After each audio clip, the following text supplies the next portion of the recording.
నమస్తే అండి. అందరికీ ప్రపంచ పర్యావరణ దినోత్సవ శుభాకాంక్షలు తెలియజేస్తూ ఈ జూన్ 5ని నా వంతుగా చెప్తున్నది ఏంటంటే, మన రెగ్యులర్ లైఫ్ స్టైల్లో ఈ ప్లాస్టిక్ని యూజ్ చేయకుండా ఉండలేని సిచ్యువేషన్లో ఉన్నాము.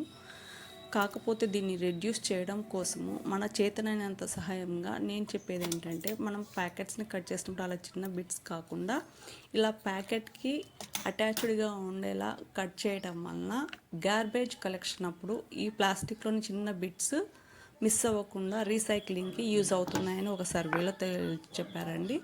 సో మన వంతుగా ప్లాస్టిక్ వినియోగాన్ని కంట్రోల్ చేయడం కోసము ఇలా వాటర్ బాటిల్స్ కానీ ఆయిల్ బాటిల్స్ కానీ క్యాప్స్ తీసి పక్కకు వేయడము, ర్యాపర్స్ చిన్న బిట్స్ కట్ చేయకుండా అలాగే ఉంచి పడేయడం వల్ల రీసైక్లింగ్కి ఈజీ అవుతుందండి.